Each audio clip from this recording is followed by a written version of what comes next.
안녕하세요. 서울시립미술관 학예연구부장 김희진입니다. 오늘 뮤지엄 나이트에서 제가 소개해드릴 작품은 1975 안면도 꽃지해변 전국광의 수평선 작업을 그리다 라는 작품입니다. 이 작품은 제목 그대로 1974~5년경에 전국광이라는 작가의 야외 설치 작업인 수평선을 임동식 작가가 기억하여 그린 회화 작품입니다. 임동식 작가에 따르면 이 작품은 1975년 8월 안면도에서 열린 제1회 야외 작품을 위한 캠핑에서 전국광 작가가 꽃지해변의 할배바위라는 곳에 흰 광목천을 감싸 안아서 수평선과 흰 천이 연결되어 보이게끔 한 야외 설치 작품입니다. 우선 엄혹한 시절인 70년대에 미술 작가들이 야외 현장을 답사하고 조사 연구하면서 창작을 해보는 마치 오늘로 치면 창작 워크숍의 전신과 같은 그런 모임을 캠핑이라는 이름으로 기획했었다는 사실이 재미있고요. 또 현장 미학과 연구를 중시하는 임동식과 같은 당대 청년 작가들의 열정의 새삼 경의를 표하게 됩니다. 당시 임동식은 전국광의 수평선을 보고 국내 미술계에 생소하였던 야외 작품일 뿐만 아니라 해변에 솟은 한 아름다운 바위를 한 바퀴 안아서 미국의 댄지 미술이나 독일의 자연미술과는 그 분위기와 맥이 크게 다른 뛰어난 경관 예술이다라고 찬탄한 바 있습니다.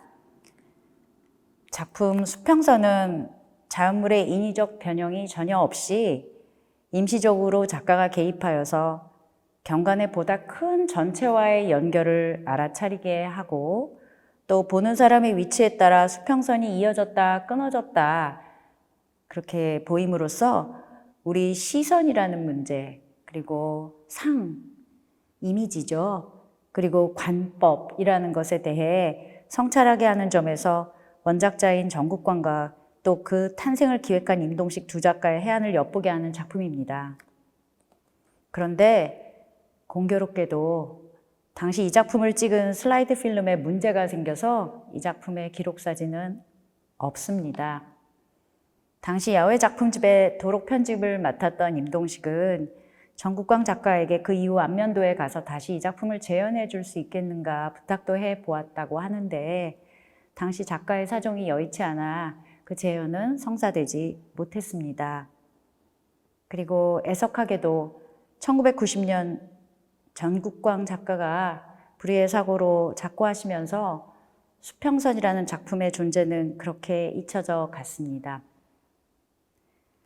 수평선의 내용과 분위기를 제대로 전하지 못한 아쉬움을 못내 애석해하고 있던 임동식은 2001년 다른 전시를 기획할 프로젝트 도록 편집을 기해서 다시 안면도를 찾았습니다. 그리고 당시 작품의 기억을 참고해서 바위를 촬영하고 그 사진 위에다가 광목천 위치에 해당하는 곳에 하얀 선을 그려서 넣고 그 이미지를 도록에 수록한 것이 전부입니다. 2001년 이 행위를 한 이후 임동식은 다음과 같이 기록을 남겼습니다. 2001년 4월 1일 이성원, 임동식, 임정훈 세 사람이 안면도 꽃지해변을 찾아가 촬영하고 그 위에 당시 내용을 아는 임동식이 그린다. 이 작품은 추후 이 작품을 아는 이들과 상의해서 다른 기회에 소개할 예정임을 밝히며 이 책을 보는 이들의 이해를 바란다. 서울시립미술관이 지난해 임동식 작가의 개인전을 개최하기로 하고 그의 작업실을 방문하였을 때 그는 2001년 자신이 만들었던 그 도록의 한 페이지를 꺼내놓고 그에 의지하여 전국광 작가의 수평선을 100호 캔버스의 유화로 그리고 있었습니다. 이렇게 임동식 작가의 작품 세계에는 기록사진을 회화로 재구성해낸 일련의 작품군이 있는데요. 어느 비평가는 이들을 도큐멘터리 회화라고도 불렀는데 저희는 이들이 여러 1, 2차 기록들이 다 기억의 구성 과정에 참여하고 또 새로운 주제의식이 가령 자연 그 자체가 아닌 자연과 인간의 관계 쪽으로 약간 더 옮겨가는 식으로 새로운 주제의식이 덧붙여지면서 새로운 구성으로 탄생한다는 측면에서 단순 기록 회화보다는 복합적이고 훨씬 입체적인 아카이벌 회화에 가깝다고 생각합니다. 이렇게 미세한 비평적 분류를 짚어가다 보면 어느덧 이 작품이 미술에서 기록과 창작이라는 그 두 부류 간의 위계를 위시해서 원저자, 또 새로운 아이디어와 같은 여러 현대 미술의 신화들, 대표적으로 진본성의 신화, 독창성의 신화 이런 것들이 있는데요. 또 그것을 디디고 만들어진 오늘날 맹위를 떨치는 저작권, 이런 성립의 어떤 근간을 질문하고 있는 작품이기도 하다고 하는 걸 알게 됩니다. 이때 이러한 작품들을 그간의 믿음의 준에 배제할 것이 아니라 현재 행해지고 있는 원리를 부단히 참고하고 조정해서 바꿔가는 일이 미술관의 일 아닐까 생각합니다. 자, 이제 이렇게 전문적인 차원의 숙제는 잠시 접어두고요. 이 작품을 통해 한국 현대미술사가 어떻게 만들어지는지 그 생생한 현장을 경험해 보시고 또 시대를 앞서간 두 작가의 해안을 같이 경험해 보시고 무엇보다도 한 인간이 어떤 찰나에 경험한 벅찬 감동을 45년이라는 세월 동안 간직하여 마침내 예술적으로 기록해내는 행위라는 건 어떤 의미인가 한번 가늠해 보시는 건 어떨까요? 문득 오늘 여러분이 오랜 세월 간직해온 설레임이 하나의 기억으로 떠오르진 않으실까요? 감사합니다.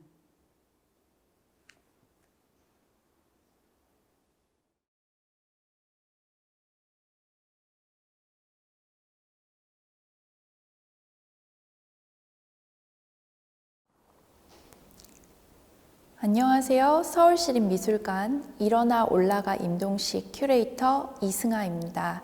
저는 예술, 삶, 자연을 그 통합적인 관점 하에서 본인만의 예술 어법을 찾기 위해서 고군분투해온 임동식 작가의 1981년 여름의 기억이라는 회화를 오늘 소개해드리고자 합니다. 서울시립미술관의 소장품이기도 한데요.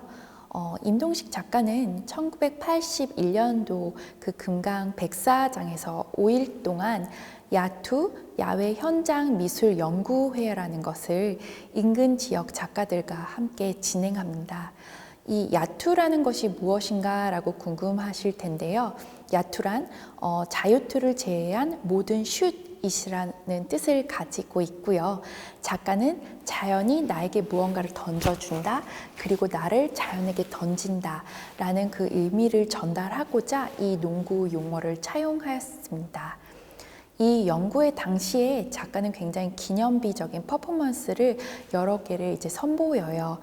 본 전시의 타이틀이기도 한 일어나 올라가 라는 퍼포먼스를 선보이기도 하고요. 또 물과 함께 라는 퍼포먼스를 진행합니다.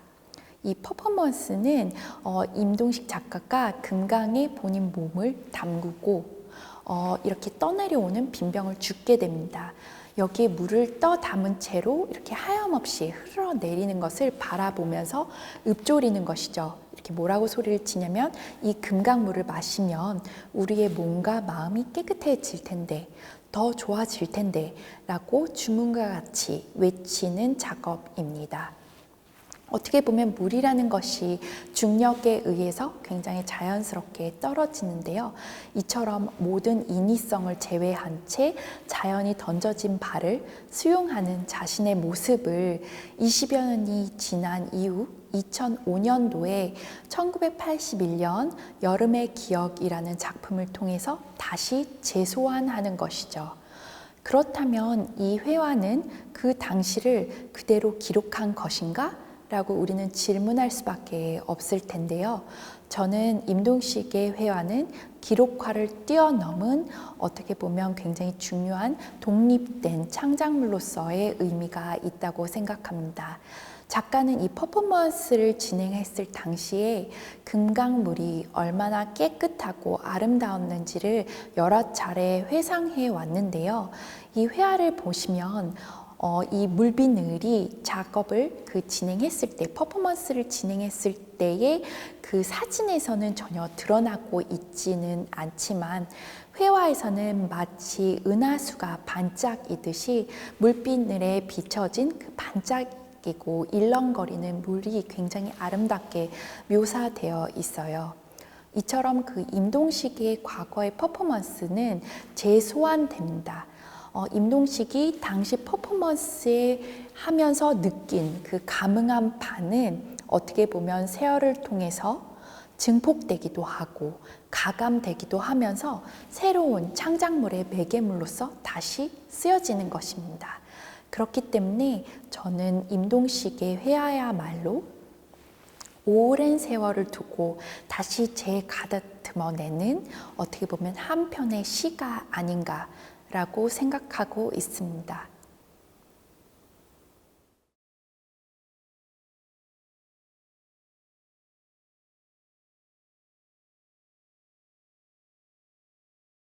예, 안녕하세요. 서울시립미술관 전시과장 고원석입니다. 오늘 제가 보여드릴 작품은 일반적인 회화는 아니고요. 일종의 아카이브 사진과 자료들이 콜라주 형식으로 배열되어 있는 평면 작업입니다. 이 사진은 예술과 마을이라는 행사의 장면과 작품들을 담은 사진들입니다. 임동식 선생님이 독일 유학을 마치고 한국에 돌아오신 게 1989년이었습니다. 선생님은 한국에 돌아오셔서 줄곧 시골 생활을 희망하셨다고 하는데요. 그래서 선생님의 가장 가까운 제자이자 동료였던 이성원 선생님의 권유로 공주의 원골 마을이라는 곳으로 이사하셔서 사시게 됩니다. 선생님은 이곳에서 혼자 작업실을 짓고 또 고치고 또 주변에 꽃밭을 가꾸고 동물을 키우기도 하고요. 또 마을 사람들과 교류하고 아이들을 가르치는 등 철저하게 농촌 생활을 향유하시게 됩니다. 마을에 오기 직전에 임동식 선생님을 생각해 보면 독일의 함부르크라는 당시 플러석스 주위에 어떤 가장 전위 정신이 앞서 있었던 미술씬에서 활동하시던 분이 한국에 돌아오셔서 갑자기 그 시골 마을로 들어가셔서 이렇게 철저하게 시골 생활을 하셨다는 것을 생각해 보면 굉장히 대조적인 장면이 아닐 수 없는데요. 그만큼 선생님의 어떤 예술 창작의 실천의 패턴에서 큰 변화가 일어났다고 생각을 할 수 있을 것 같습니다. 이전까지의 유학 시점까지의 예술 창작이라는 것이 선생님에게 있어서 어떤 완성된 형태를 만들어내는 어떤 통상적인 형식의 실천에 조금 더 가까웠다면 이후의 원골에서는 이전까지의 창작 태도를 크게 바꿔서 일상적인 삶 자체를 어떤 예술의 실천 행위로 본격적으로 수행하는 그런 실천이 되었던 걸로 생각이 됩니다. 임동식 선생님은 이곳에 살고 경험하면서 주민들의 농사 짓는 행위가 예술 창작 행위와 크게 다르지 않다라는 것을 깨닫게 됩니다. 그래서 예술과 마을이라는 행사를 기획하고 또 10년간 이 행사를 이끌게 됩니다. 이 행사는 마을 주민들이 농사를 지으면서 생활 주변에서 쉽게 구할 수 있는 오브제나 물건들로 작품을 만들어서 마을의 이곳저곳에 배치를 하고 또 외부에서 초청한 작가들의 작품들을 함께 배치해서 진행하는 그런 특별한 행사였습니다. 저는 2001년에 이 마을을 방문해서 그 행사를 볼 기회가 있었는데요. 마을 곳곳을 다니다 보면 지붕의 처마 밑이라던가 개울가 옆이라던가 혹은 논밭 한가운데라던가 마당의 한쪽의 헛간 같은 이상한 장소에서 작품들이 이렇게 튀어나와서 아주 흥미롭게 전시를 관람했던 기억이 납니다. 이 행사의 슬로건이 농즉예 예즉농, 즉 농사는 예술이고 예술은 곧 농사다라는 건데요. 어떻게 보면 간결하기도 하지만 또 어떻게 보면 굉장히 강력한 그런 슬로건이기도 합니다. 이 행사의 특징은 전문적으로 예술 활동을 하는 작가들뿐만 아니라 일반 주민들이 오히려 더 작가들보다 더 중요한 사람으로 등장해서 작품을 만들고 또 전시를 기획하는 그런 측면에서 굉장히 특징이 있었던 행사였고요. 또 전시장도 이렇게 전문적으로 지어놓은 전시장이 아니라 마을 이곳저곳을 전시장으로 활용했다는 측면에서 굉장히 특별한 프로젝트였습니다. 이 행사에서는 전시와 잔치, 창작과 놀이, 전문가와 비전문가 혹은 작품과 일상 물건들 간에 어떤 차이가 없었고요. 또 일종의 모든 작가와 일반 주민들이 함께 어우러져서 즐겁게 즐겼던 일종의 큰 축제였습니다. 그리고 전국의 많은 미술 전문가들이 실제로 이 마을에 와서 마을 회관에서 같이 숙식을 하면서 창작에도 참여하고 또 사람들과 교류하면서 또 즐거운 시간을 보내던 장면이 인상 깊게 기억에 남아 있습니다.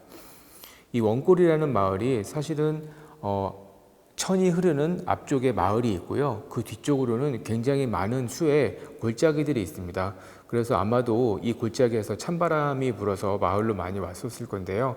그래서인지 원골에서는 아주 예전부터 1년에 한 번쯤 인근 지역의 주민들을 대거 불러다가 큰 잔치를 벌이면서 사람들의 온기를 마을에 불어넣었던 그런 행사를 했었다고 합니다. 우리가 이것을 이제 마을 동제라고 부를 수도 있을 것 같은데요. 임동식 선생님이 기획한 이 예술가 마을은 과거의 마을 동제라는 행사를 예술을 매개로 해서 현대 시점에 새롭게 소환시킨 그런 사례가 아닌가라고 생각을 합니다. 이 행사는 2003년경에 정점에 이릅니다. 많은 사람들이 알게 되었고 매스컴에서 주목해서 외부에도 알려졌고 또 기금도 지원을 받았고요.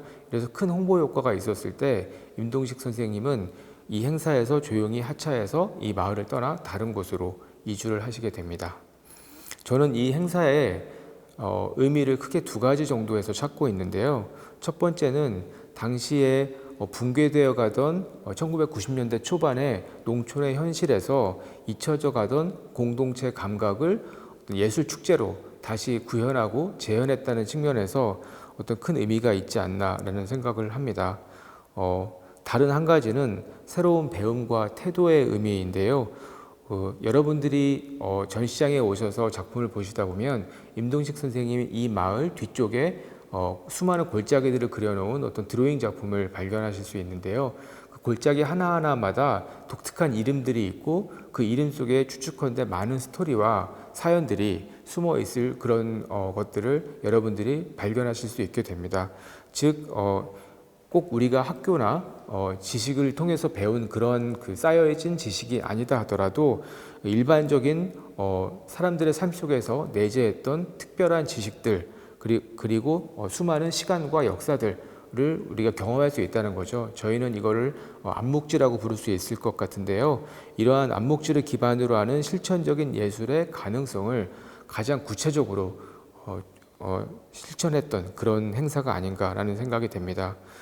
오늘날에는 예술과 배움의 패러다임이 변하고 있는 시대입니다. 이러한 시대에 과거에 임동식 선생님이 했었던 이러한 그 행위들이 큰 시사점을 주고 있는데요.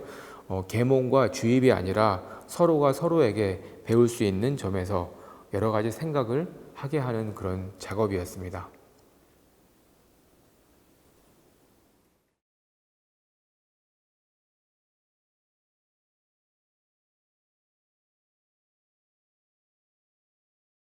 안녕하세요. 서울시 문화본부 학예연구사 송고은입니다.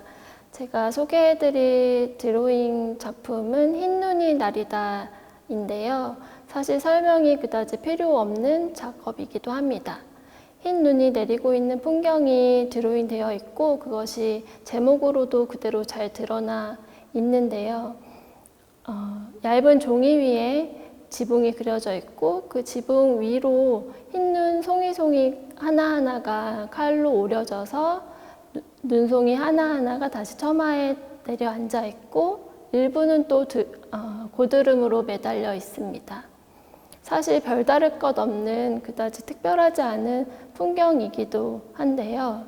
1980년대 중반 독일 유학 시기에 그렸던 이 풍경은 자세히 보시면 처마 지붕이 한국식 기와집으로 되어 있어요. 그래서 독일에서 본 풍경을 그린 것이 아니고 기억의 풍경을 그린 것이기도 한데 1980년대 중반 독일에서 유학하던 시기는 작가님이 조금 더 자연과 내밀하게 다가가던 시기이기도 했습니다. 예를 들어서 풀밭 위에 누워서 이슬을 받아 마신다던가 풀잎과 마주보고 생각에 잠긴다던가 이런 식의 자연과 마주하는 어떤 그 상황들이 사진으로 기록되어 있고 그것이 또 작품의 제목으로서 잘 드러나는데 이를테면 이런 것이에요. 이슬 받아 마시기, 풀잎과 마주한 생각 이런 것처럼 제목이 어떤 꾸밈이 없고 그것 자체가 작업이자 행위이자 의미이기도 한 것인데 그러한 관계들이 드로잉에서도 잘 드러나는 것 같아서 설명을 드리고자 뽑았습니다. 제가 만약에 이 흰눈이 나리다라는 드로잉에 대해서 설명을 조금 더 하려고 이 작품은 종이를 오리고 그대로 붙임으로써 부중불감의 어떤 더하지도 덜하지도 않은 그런 눈에 보이는 그 상태 그대로를 드러내려 했다는 1970년대의 임동식 작가의 견본 시리즈의 작업과 어떤 맥이 닿아 있다.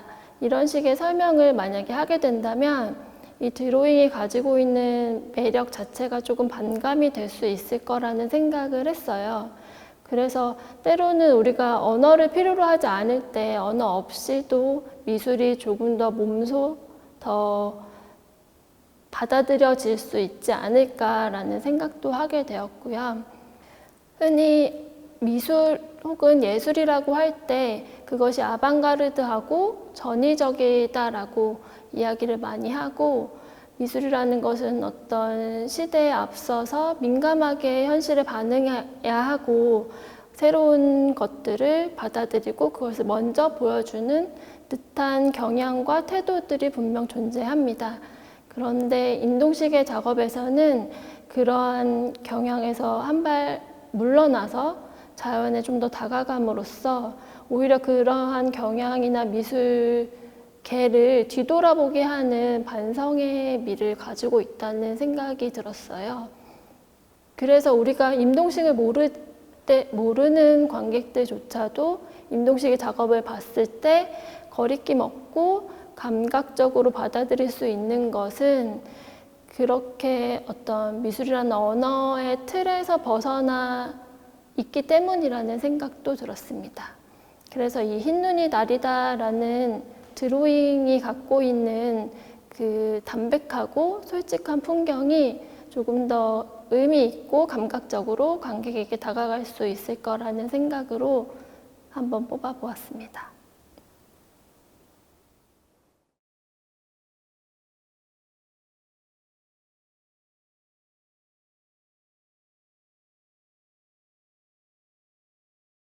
안녕하세요. 서울시 문화본부 학예연구사 김호정입니다. 오늘 제가 소개해드릴 아카이브는 임동식 선생님께서 1980년대 독일 유학 시기의 작업 중에 하나인 관계로의 사실회화 단상 시리즈 중에 참새 작업입니다. 1981년 임동식 선생님은 한국에서 금강현대미술제 야투 그룹 활동을 시작한 지 얼마 되지 않았을 때 독일로 유학을 가시게 되셨는데요. 1983년부터 88년까지 독일 함부르크 예술대학에서 수학하시면서 많은 드로잉과 작업을 이어져 오게 됩니다. 당시 임동식 선생님이 회고하시는 학교의 분위기는 굉장히 자유로웠다고 합니다. 과제나 졸업에 연연해하지 않는 학생들은 스스로 본인이 하고 싶은 작업을 찾아서 하고 또 그 과정과 결과를 수업에서 학생들과 혹은 교수님들과 함께 공유하면서 작업에 대해 토론하고 발전시키는 경험을 하셨다고 합니다. 그 중에 관계로의 사실회화 단상 시리즈는 참새 이외에도 비둘기, 오리와 같이 다양한 대상을 두고 작업을 하셨는데요. 각각의 시리즈마다 표현되는 방식은 조금씩 달라지지만 그 바탕이 되는 이야기들은 같습니다. 그림, 허상이라고 하는 이미지 외에 실제 살아있는 실제를 관객으로 초대하고 또 그것에 개입하게 함으로써 허구의 이미지가 사실화된다 혹은 실제화된다라는 것입니다. 다시 말해 작가가 자기적으로 설정해 놓은 어떠한 환경에 살아있는 생명체가 직접적으로 혹은 간접적으로 어떠한 방식을 통해서든 관여하게 됨으로써 사실의 회화가 완성되는 것입니다. 사진에는 꽃을 꽂은 빵이 놓여져 있고 그것에 다가가고 있는 참새의 모습이 포착이 되어 있는데요. 빵을 자세히 보면 참새와 닮은 작은 모양이 그려져 있습니다. 임동식 선생님은 먹을 사용해서 그리셨다고 기억하시는데요. 페인트나 물감 같은 것들은 새들이 먹었을 때 혹시라도 탈이 날까 싶어서 먹어도 무해한 재료들을 사용해서 그림을 그리셨다고 합니다. 또 빵에는 꽃이 한 송이 꽂혀져 있습니다. 이는 새들에게 제공된 빵이라는 빵 덩어리라는 식탁에 장식적인 요소로 적용하게 됩니다. 이 외에도 세피아 톤으로 인화된 사진에 임동식 선생님은 후에 그 당시의 상황을 다시 그리거나 꽃을 채색해 두기도 하셨습니다. 참새는 사실 먹이가 바닥에 떨어져 있어서 다가가서 쪼아 먹은 것일 뿐이겠지만 작가가 던져놓은 쌀알이나 빵 덩어리에 그려져 있는 허구의 이미지를 실제가 건드리게 되면서 실제와 허상의 경계를 허물어뜨리는 작업이 완성되게 됩니다. 두 번째 몰입 섹션에는 호기심 가득한 임동식 선생님의 시선을 통해 세상을 맑게 바라다 볼 수 있는 재미있는 작업들이 많이 있습니다. 사실 자신을 둘러싼 환경을 끊임없는 호기심과 애정어린 시선을 두고 바라본다는 것은 결코 쉽지 않은 일일 것입니다. 하지만 임동식 선생님은 깨어있는 눈으로 삶에서 혹은 자연에서 빛나는 무엇인가를 발견하고 이를 작업으로 이어가기까지 굉장히 많은 시간 동안 생각하고 또 바라보고 하셨을 것입니다. 수집된 아카이브를 살펴보면서 그것에 담긴 나름의 이야기들에 귀 기울이고자 하였는데요. 임동식 선생님의 작업은 깊고 심오한 어떠한 뚜렷한 메시지를 전달하고자 하는 것이 아닙니다. 주변에 우리가 보고 있지만 정말로 보고 있지 않은 미세하고 작은 이야기들 혹은 자연에서 발견되는 세밀한 것들을 관찰하고 또 자신만의 방법으로 생각과 사유하고 상상해가면서 현실과 환상 사이의 작은 공간을 열어두고 또 그 경계를 탐색하는 것일 것 같습니다. 이번 전시를 통해서 우리 주변의 작은 이야기 하나하나에 귀 기울이고 새롭게 바라볼 수 있는 기회가 될 수 있기를 희망합니다. 감사합니다.